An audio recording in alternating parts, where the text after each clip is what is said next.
사도신경으로 우리의 신앙을 고백하며 새벽 예배를 하나님께 올려드리겠습니다. 전능하사 천지를 만드신 하나님 아버지를 내가 믿사오며 그 외아들 우리 주 예수 그리스도를 믿사오니 이는 성령으로 잉태하사 동정녀 마리아에게 나시고 본디오 빌라도에게 고난을 받으사 십자가에 못 박혀 죽으시고 장사한 지 사흘 만에 죽은 자 가운데서 다시 살아나시며 하늘에 오르사 전능하신 하나님 우편에 앉아 계시다가 저리로서 산자와 죽은 자를 심판하러 오시리라. 성령을 믿사오며 거룩한 공회와 성도가 서로 교통하는 것과 죄를 사하여 주시는 것과 몸이 다시 사는 것과 영원히 사는 것을 믿사옵나이다. 아멘.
오늘 우리에게 주신 하나님의 말씀은 시편 142편 1절부터 7절까지의 말씀입니다.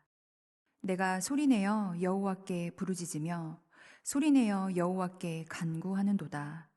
내가 내 원통함을 그의 앞에 토로하며 내 오한을 그의 앞에 진술하는도다. 내 영이 내 속에서 상할 때에도 주께서 내 길을 아셨나이다. 내가 가는 길에 그들이 나를 잡으려고 올무를 숨겼나이다. 오른쪽을 살펴보소서. 나를 아는 이도 없고 나의 피난처도 없고 내 영혼을 돌보는 이도 없나이다. 여호와여, 내가 주께 부르짖어 말하기를 주는 나의 피난처시오 살아있는 사람들의 땅에서 나의 분깃이시라 하였나이다. 나의 부르짖음을 들으소서. 나는 심히 비천하니이다. 나를 핍박하는 자들에게서 나를 건지소서. 그들은 나보다 강하니이다. 내 영혼을 옥에서 이끌어내사 주의 이름을 감사하게 하소서. 주께서 나에게 갚아주시리니 의인들이 나를 두르리이다. 아멘. 기도하겠습니다. 주님, 주 하나님을 향한 우리의 갈망이 오늘 우리를 이 자리로 이끌었습니다. 이제 우리가 눈을 들어 주를 바라보며 주의 말씀에 귀를 기울입니다. 주의 말씀이 우리를 살리고 또 변화되게 할 것을 믿기 때문입니다. 주 하나님의 숨결을 느끼는 시간이 되도록 인도하여 주소서. 주 예수님의 이름으로 기도합니다. 아멘. 예수 그리스도의 은혜와 평강이 여러분과 함께 하시기를 기도합니다. 오늘은 쓸쓸한 애가라는 제목으로 함께 하나님의 말씀을 나누겠습니다. 여러분 시 좋아하십니까? 저는 시인 윤동주의 시를 좋아합니다. 그 중에서도 팔복이라는 시를 가장 좋아하는데요. 그 시는 이렇습니다. 제가 들려드리겠습니다. 슬퍼하는 자는 복이 있나니, 슬퍼하는 자는 복이 있나니, 슬퍼하는 자는 복이 있나니, 슬퍼하는 자는 복이 있나니, 슬퍼하는 자는 복이 있나니, 슬퍼하는 자는 복이 있나니, 슬퍼하는 자는 복이 있나니, 슬퍼하는 자는 복이 있나니, 저희가 영원히 슬플 것이요. 기독교인 청년 윤동주는 우리 민족이 가장 슬펐던 때인 일제강점기에 기도하듯이 이 시를 썼습니다. 그는 깊은 심연에서 비로소 영원한 생명을 주시는 예수 그리스도의 숨결과 위로를 느꼈던 것 같습니다. 저의 삶에도 그런 깊은 심연이 있었습니다. 그리고 오늘 본문이 저에게 있었던 그 심연의 날들을 기억하게 합니다. 오늘 본문 말씀을 묵상하면서 저는 아주 오래전에 고학생 시절에 어느 밤에 예배당에서 외롭게 기도했던 때가 떠올랐습니다. 열심히 노력했고 성실히 일했고 그렇게 열심히 또 성실하게만 살다 보면 언젠가는 고단함을 벗어나서 행복할 수 있을 거라고 생각했어요. 그런데 노력만으로 이루어지지 않는 일들이 있다는 현실을 깨닫고 낙심한 순간에 하나님께서 이런 깨달음을 주셨습니다. 행복도 기쁨도 평안도 하나님께서 주시지 않으면 누릴 수 없는 선물이구나 라는 깨달음이었죠.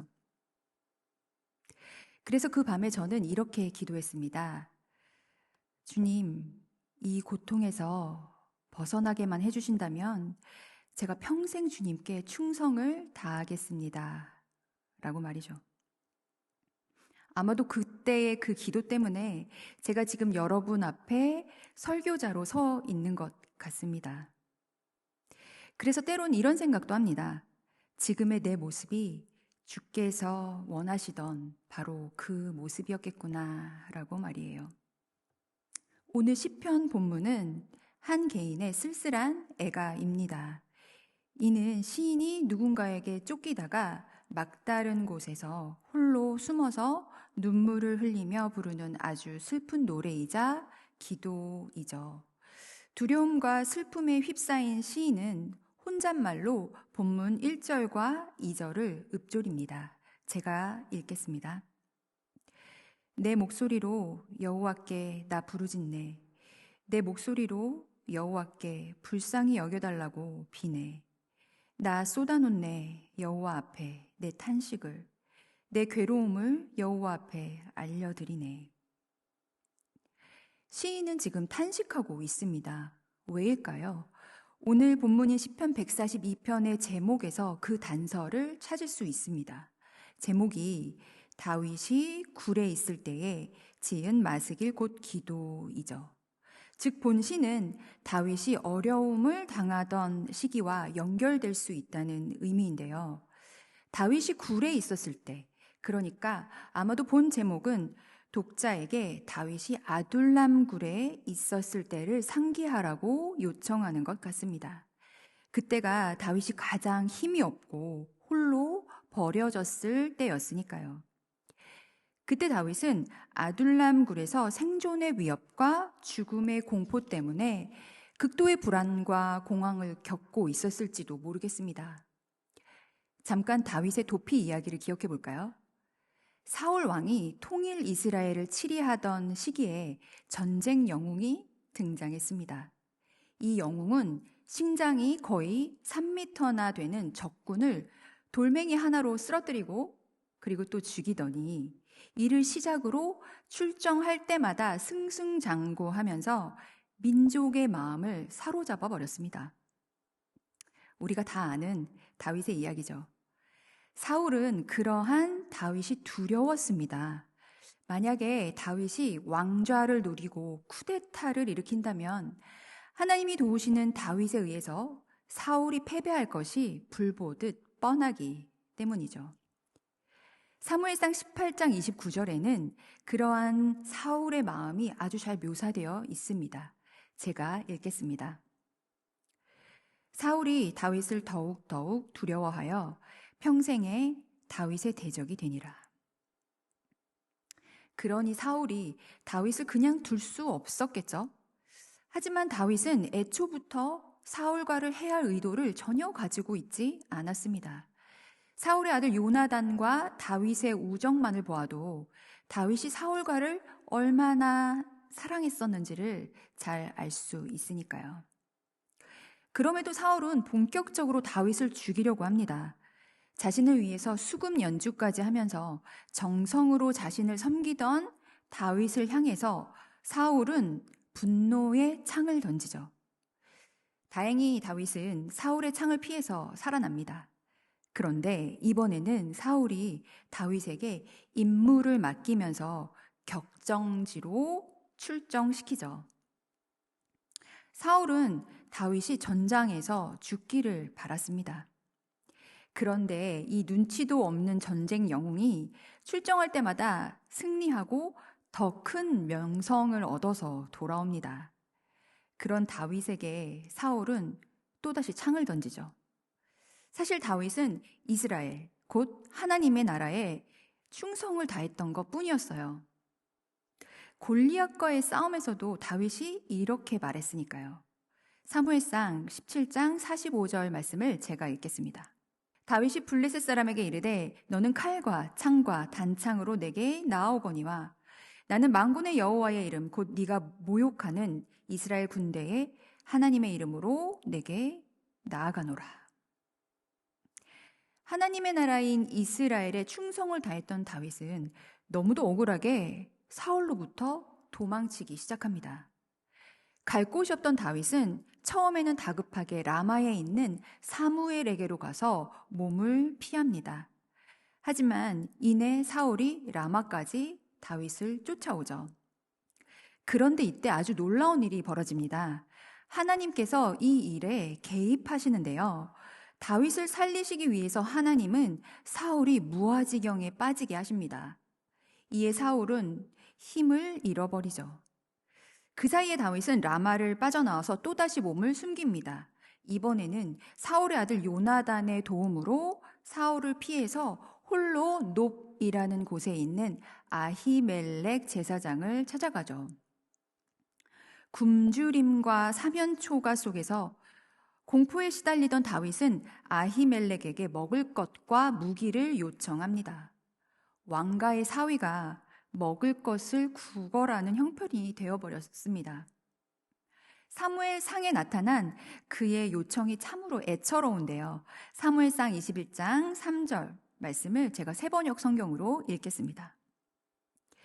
그런데 지금 제사장님이 혹시 무엇이든 가까이 가지신 것이 좀 없습니까?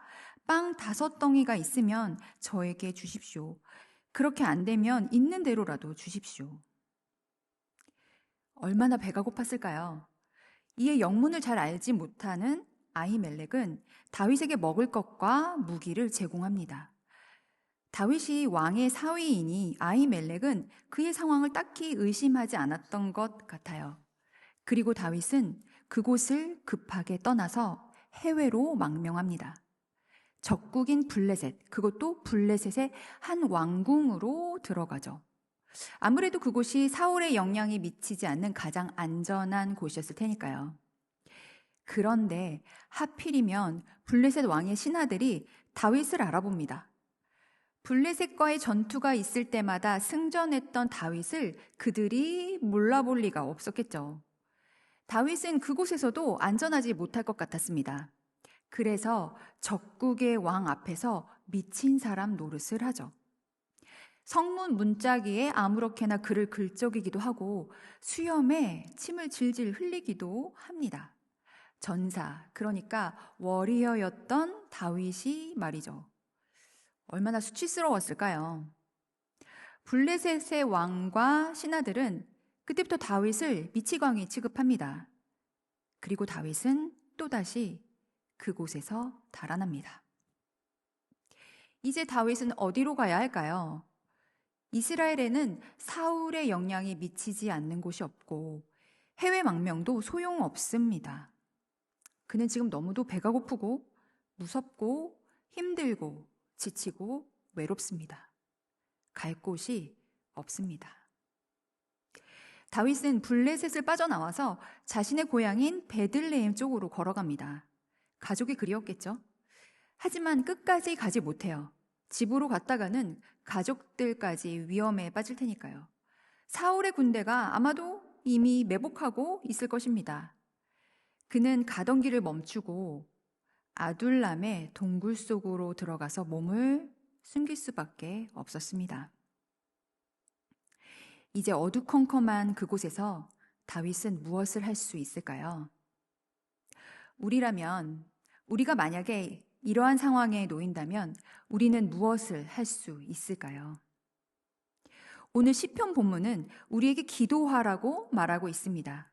외롭고 춥고 어둡고 무서울 때, 갈 곳이 없고 나만 혼자 남겨졌을 때 하나님은 우리에게 기도하라고 성서를 통해서 말씀하고 계십니다. 오늘 본문의 기도처럼 말이죠.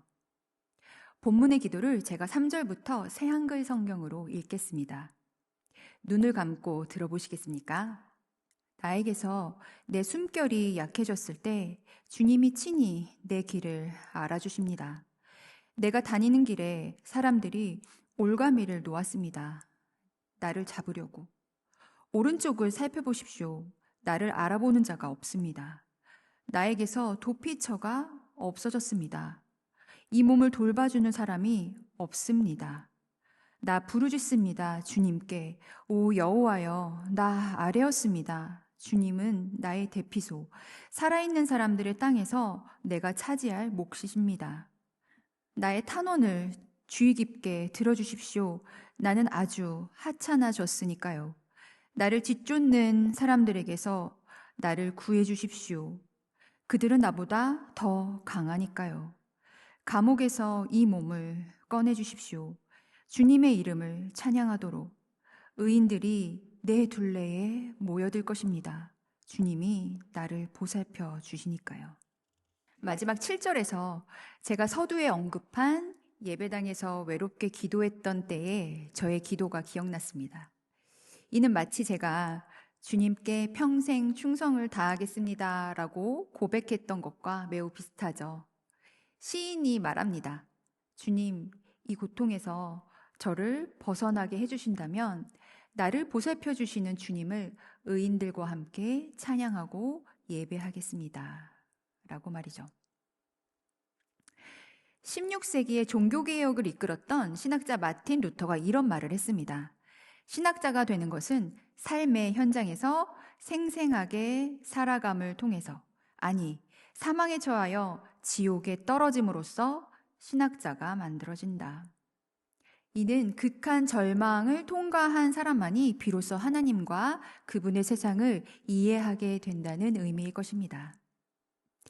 사랑하는 성도 여러분, 여러분 중에 혹시 극한 절망 중에 계신 분이 있으십니까? 깊은 심연 속에 계신 분이 있으십니까? 그렇다면 오늘 시편 말씀을 기억하십시오. 그리고 기도하십시오. 주 하나님께서 여러분의 기도를 듣고 계십니다. 여러분을 보살피시는 아버지 하나님께서 여러분의 기도를 들으시고 반드시 응답하십니다. 그리고 언젠가 여러분의 기도처럼 여러분은 하나님께서 보시기에 가장 아름다운 예배자의 모습으로 변화되어 있을 것입니다. 오늘 우리의 쓸쓸한 애가가 변하여서 기쁨의 간증이 되기를 소망합니다. 주기도문으로 예배를 마치겠습니다. 하늘에 계신 우리 아버지여, 이름이 거룩히 여김을 받으시오며 나라가 임하시오며 뜻이 하늘에서 이루어진 것 같이 땅에서도 이루어지이다. 오늘 우리에게 일용할 양식을 주시옵고 우리가 우리에게 죄 지은 자를 사하여 준 것 같이 우리 죄를 사하여 주시옵고 우리를 시험에 들게 하지 마시옵고 다만 악에서 구하시옵소서. 나라와 권세와 영광이 아버지께 영원히 있사옵나이다. 아멘.